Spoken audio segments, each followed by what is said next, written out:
morning, John. I'm here to debunk a myth. It's a simple statement that is really hard not to believe knowing what we know. The internet brings out the worst in people.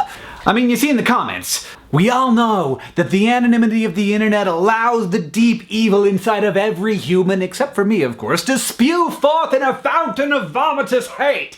And yeah, I see it even on our content. On our sex episode of Crash Course Psychology, there were comments, thumbed up comments nonetheless, talking about how homosexuality is a disease. And yeah, there are two hosts on SciShow Space, one of them is male and one of them is female. I would like you to guess which one has constant comments about their appearance every time they're in a video. Just go ahead and guess. But you and your friends, you aren't hate mongers. It must be other people. Those people at the grocery store who seem so nice when you hang out with them briefly, but then you don't really know, so they probably go home and then they shrug off the cloak of their cultural burden and say, hey, I am now going to be internet turd. But I want to make a hypothesis here that allows me to feel better about the state of the internet and the state of humanity. I'm thinking anonymity doesn't bring out the worst in people. It just brings out the worst people. Imagine, if you will, a D-bag. This person goes on the internet and he says nasty things to people. He's racist and he's sexist. He doesn't have a lot of friends because he doesn't like people, and people also don't like him. On average, he speaks to about 0.02 human beings in the real world per day. In the physical world, this human is entirely invisible. We have no idea they exist.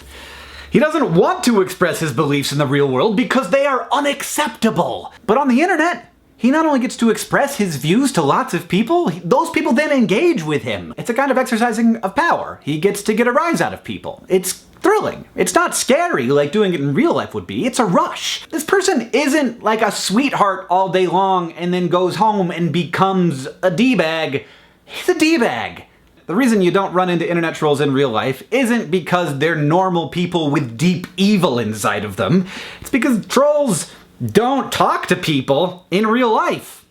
Because nobody likes them. This entire episode is conjecture.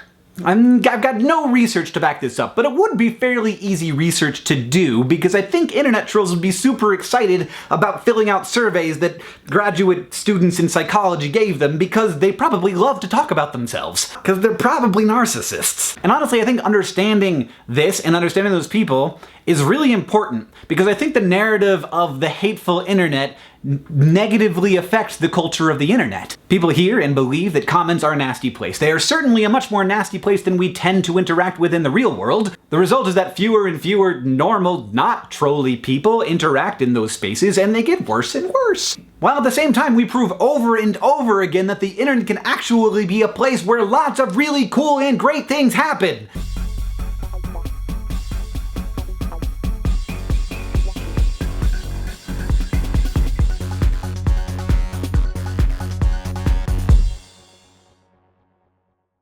But if we all think that the internet is less great than it is, it will become less great because we think that.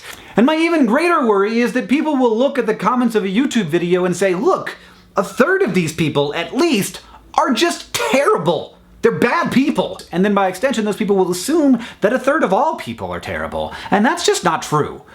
What we're looking at down in the comments is extreme selection bias. People don't want to comment because it seems like a hostile place, so only hostile people comment. Also, on any YouTube video, you've got a lot of people watching it. Just imagine for a moment that 100,000 people gather in a room. It's a stadium, a very large stadium.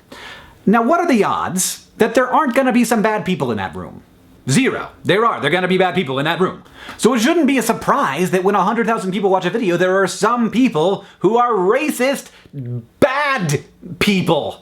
Now, a big problem here is that YouTube has lately been promoting discussion rather than how many people thumb up a comment. So a comment will end up way at the top of the video because lots of people are discussing that comment. That isn't usually because there's a good discussion happening there. It's usually because that first comment was extremely inflammatory and wrong, and people are arguing about it. And the trolls are loving it.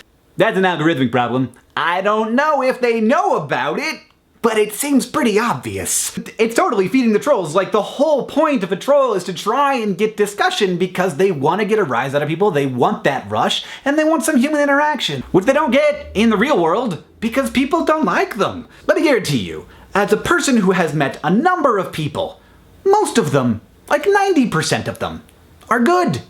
They're good people! Not because culture tells them to be good, not because they're afraid of being found out and they're waiting for that moment where they can be anonymously evil, but because they're people, just like you and just like me.